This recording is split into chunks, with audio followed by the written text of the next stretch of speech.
கடந்த 20,225ஆம் ஆண்டு இலங்கையில் மக்கள் போராட்டம் ஒன்று வெடித்ததை மறந்திருக்க முடியாது. வெண்ணெய் முட்டும் விலைவாசி உயர்வால் மக்கள் வெகுண்டெழுந்து அதிபர் மாளிகையை சூறையாடி ஆட்சி மாற்றத்தை ஏற்படுத்தினர். மிக எளிமையாகச் சொல்ல வேண்டுமானால், அதேபோன்றதொரு நிலவரம்தான் இப்போது ஈரானில் நிலவுகிறது. ஆனால் ஈரானின் அரசியல் களமும் அதற்கு இத்தகைய நெருக்கடி ஏற்பட்ட பின்னணியில் இருக்கும் உள்நாட்டு மற்றும் புற காரணிகளும் மிக முக்கியமானவை. மேற்கு ஆசிய நாடான ஈரானின் அரசியல் வரலாற்றை அயோதுல்லா அலி கமேனிக்கு முன் கமேனிக்கு பின் என்று பிரித்துக் கொள்ளலாம்.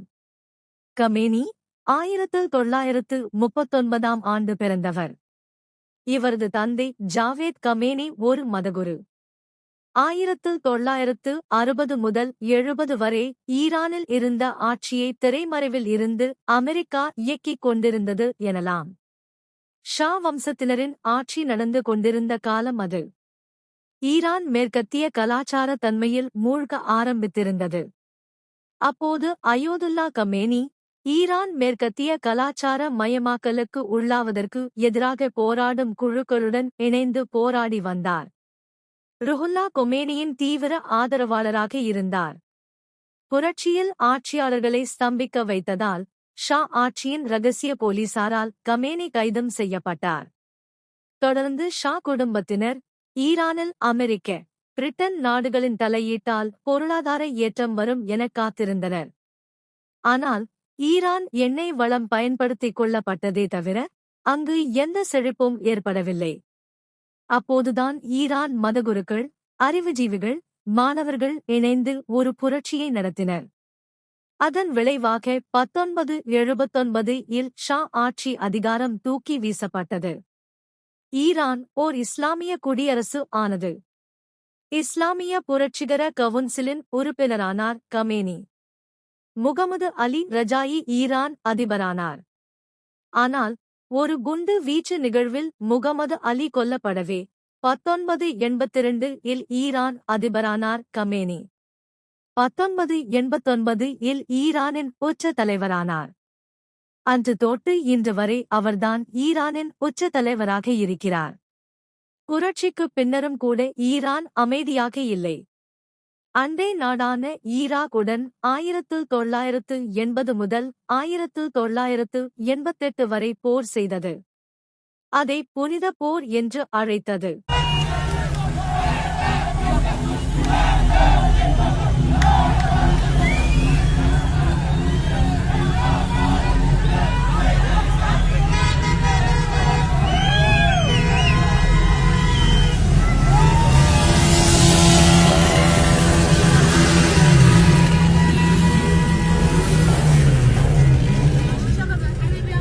ஈரானை எத்தகைய போர் சூழல் வந்தாலும் தாக்குப்பிடிக்கும் அளவுக்கு தயார் நிலையில் வைத்திருக்க வேண்டும் என்பது கமேனியின் நிலையான குறிக்கோள். அதனைச் சுற்றியே ஈரானின் எல்லா செயல்பாடுகளும் இன்றளவும் கட்டமைக்கப்படுகின்றன. இஸ்லாமிய சட்டப்படி நடக்கும் ஆட்சியில் கமேனிக்கு நாட்டின் அரசு, நீதித்துறை, ஊடகம் என அனைத்தின் மீதும் வானளாவிய அதிகாரம் உண்டு. இந்த ஏகபோக அதிகாரம்தான் நாட்டின் பொருளாதார வீழ்ச்சிக்குக் காரணம் என்கின்றனர் தற்போது களத்தில் போராடும் மக்களும் இளைஞர்களும். ஈரான் 3 ஆண்டுகளுக்கு பின்னர் அரசுக்கு எதிரான மிக கடுமையான போராட்டத்தை எதிர்கொண்டுள்ளது. கடந்த 2022ஆம் ஆண்டு ஹிஜாப் அணியாததற்காக மாஷா அமினி என்ற இளம்பெண் போலீஸ் காவலில் உயிரிழந்ததற்கு எதிராக மிக பெரிய போராட்டம் நடந்தது. இப்போது நாட்டில் நிலவும் பணவீக்கம், விலைவாசி உயர்வு, நாணய மதிப்பு சரிவு, வேலைவாய்ப்பின்மை ஆகியனவற்றுக்கு எதிராக போராட்டம் வெடித்துள்ளது. ஆனால் பொருளாதார நெருக்கடிக்கு எதிரான போராட்டத்தோடு இப்போது ஈரானின் உச்ச தலைவர் அயோதுல்லா அலி கமேனிக்கு எதிராகவும் அதிருப்தி அலைகள் வலுத்துள்ளது. ஈரானின் 21 மாகாணங்கள் போராட்டத்தால் பற்றி எரிகின்றன. நாடெங்கும் டெத் டு காமெனே, ஷேம் ஆன் காமெனே போன்ற முழக்கங்கள் வலுத்துள்ளன. போராட்டத்தை கட்டுப்படுத்த முடியாத நிலையில் இராணுவம் களமிறக்கப்பட்டுள்ளது. டிசம்பர் 2025-28ஆம் தேதி பங்குச் சந்தை சரிவை ஒட்டி ஒரு சிறிய போராட்டம் நடந்தது. 29ஆம் தேதி அந்த போராட்டத்துக்கு ஈரானிய கனரக வாகன ஓட்டுநர்கள் யூனியன் ஆதரவு அளித்தது. டிசம்பர் 30ஆம் தேதி போராட்டம் மெல்ல மெல்ல 9 மாகாணங்களுக்கு பரவியது. பல்கலைக்கழக மாணவர்கள் போராட்டத்துக்கு ஆதரவாக களத்தில் இறங்கினர். பெருகும் பதற்றத்தை கட்டுப்படுத்த 21 மாகாணங்களிலும் ஈரான் அரசு பொது விடுமுறை அறிவித்தது. ஜனவரி 1, 2026 பாதுகாப்பு படையினருடனான போராட்டக்காரர்களின் மோதல் வலுத்தது. தொடர்ந்து 7 பேர் உயிரிழந்தனர். இதில் ஒருவர் பாதுகாப்பு படையைச் சேர்ந்தவர். அண்மை நிலவரப்படி போராட்டம் கிராமப்புறங்களிலும் பரவியுள்ளது. போராட்டக் களத்தில் பொருளாதார நெருக்கடி, வேலைவாய்ப்பின்மை, தண்ணீர், எரிபொருள் நெருக்கடி ஆகியனவற்றுக்கு எதிராக முழக்கங்கள் எழுவதோடு கமேனிக்கு எதிரான கண்டனம் வலுத்துள்ளது.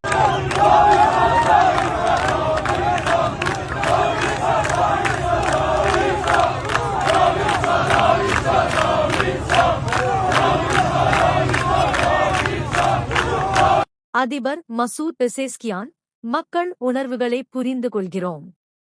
நியாயமான கோரிக்கைகள் நிறைவேற்றப்படும். ஈரான் மத்திய வங்கிக்கு புதிய தலைவர் நியமிக்கப்பட்டுள்ளார். பொருளாதார சீர்திருத்தங்களை ஆலோசித்து வருகிறோம். ஆனால் போராட்டங்கள் வலுக்கும் பட்சத்தில் விளைவுகள் கடுமையாக இருக்கும் என்று எச்சரித்துள்ளார். ஈரான் நீண்ட காலமாக இஸ்ரேலுடன் போரில் ஈடுபட்டுள்ளது. காசா மீதான தாக்குதலுக்கு பின்னர் ஹமாஸ் அழிப்புக்காக இஸ்ரேல், லெபனான், சிரியா என்று பல நாடுகள் மீதான தாக்குதலையும் தீவிரப்படுத்தியது.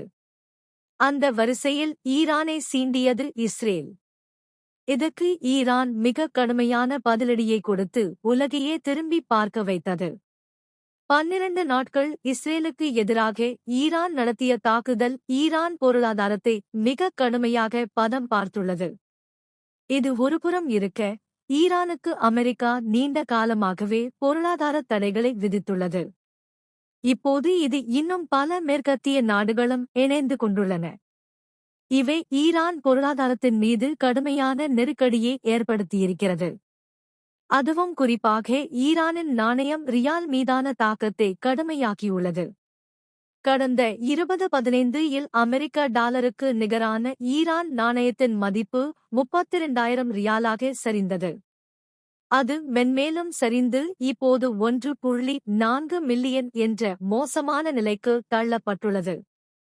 கடந்த 10 ஆண்டுகளில் ரியால் மதிப்பு சரிவு 40 முதல் 45% அதிகரித்துள்ளது. ரியால் மதிப்பு சரிவு பணவீக்கத்துக்கு வழிவகுத்தது.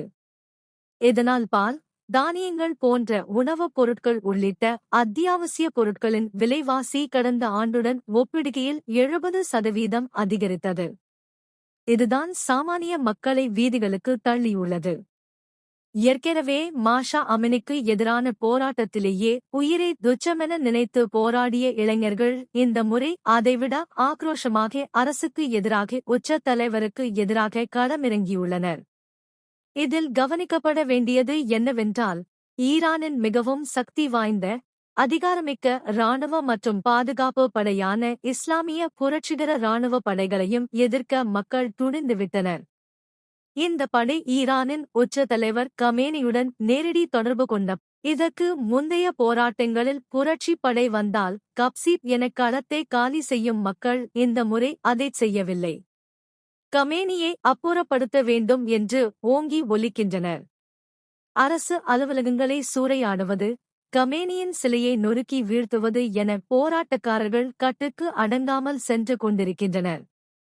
இந்த நிலையில் அமைதி வழியில் போராடும் மக்களுக்கு எதிராக ஈரான் வன்முறையை நிகழ்த்தினால் அமெரிக்கா தலையிடும்.